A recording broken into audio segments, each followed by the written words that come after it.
So today is our last of the first week of Advent in our meditations. Which feels, at least to me, like time has gone really quickly this Advent. But again, time in Advent seems to just fly by so quickly. So today is the last day that we will be focusing on hope as our theme. And so I have chosen a particular hymn to immerse ourselves in that theme one last time before we move on to the next. And so to start out today, I have a quote from our former First Lady, Michelle Obama.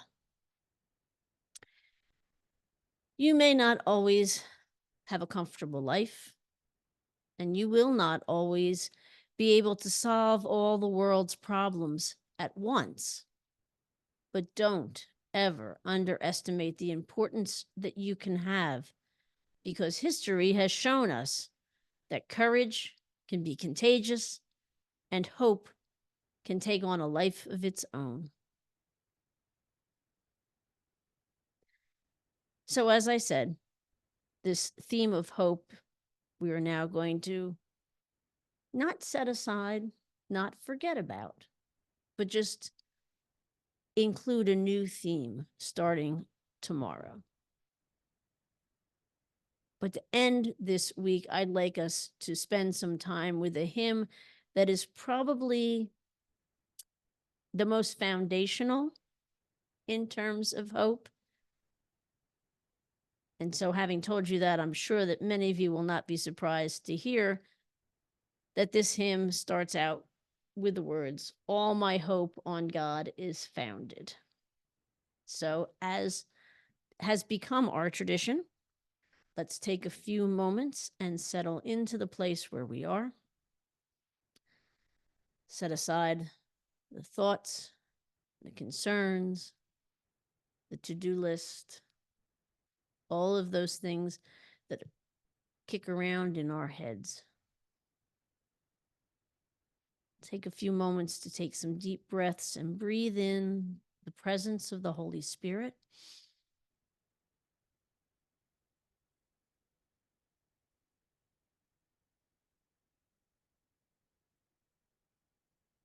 Take another deep breath. As things begin to settle and calm for you a little bit.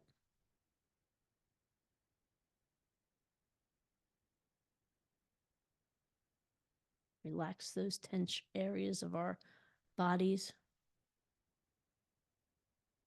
And let's hear those words. All my hope on God is founded. He doth still my trust renew.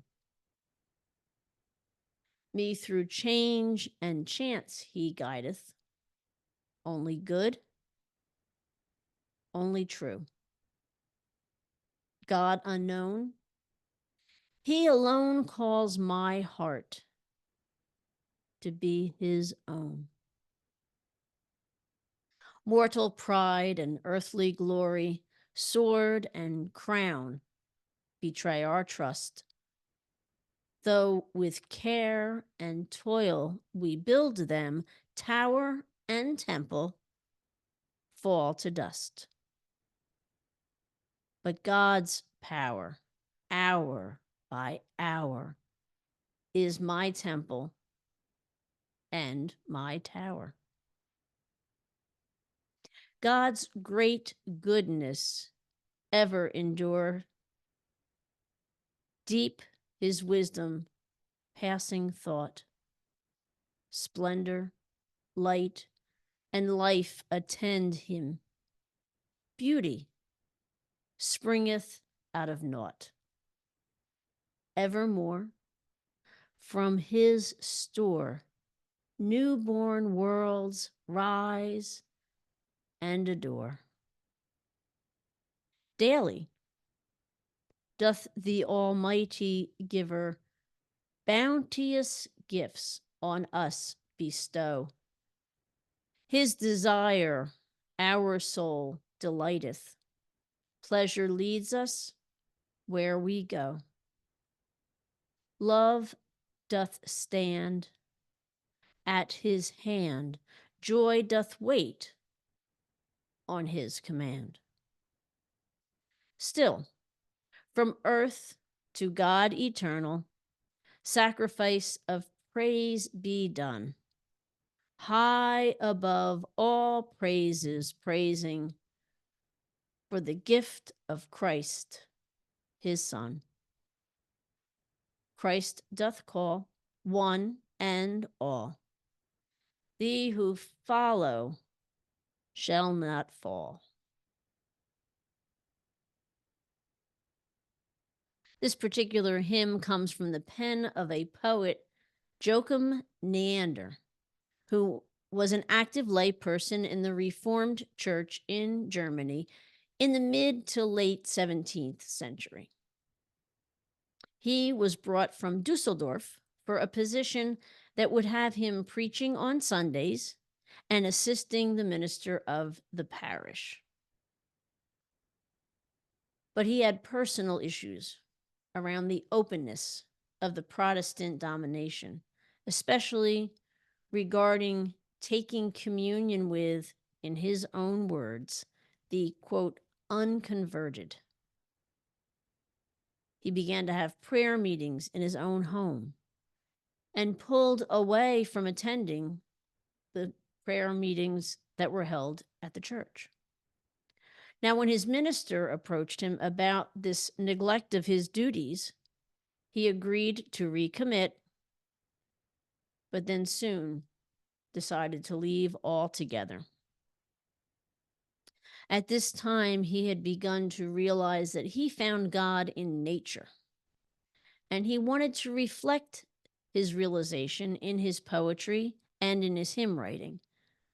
And although he seems to have given up on his belief in the Reformation, clearly, he never gave up his belief and his hope in God's love and mercy. That never wavered.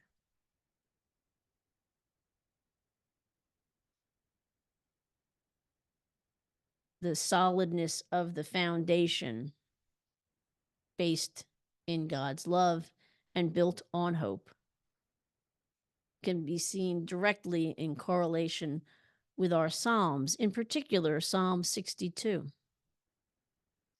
Yes, my soul, find rest in God. My hope comes from him. Truly, he is my rock and my salvation. He is my fortress. I will not be shaken. And so I have for you today our three last questions on the theme of hope. First off, do you have a particular place where you feel closest to God?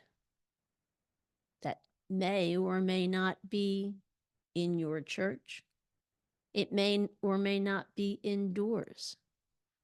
Is there a spot where you can go and really concretely feel the presence of God's love and mercy?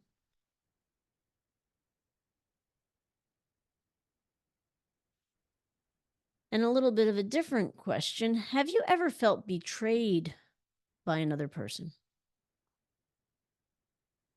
And how does hope in God help you to get through those times when your trust has been shaken, the trust that you have in other people?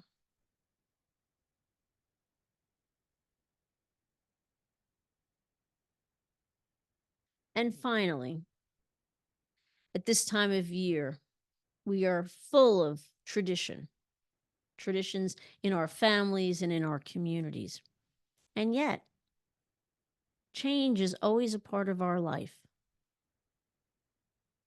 So, how does God's presence help you to remain hopeful even when you're navigating your way through change?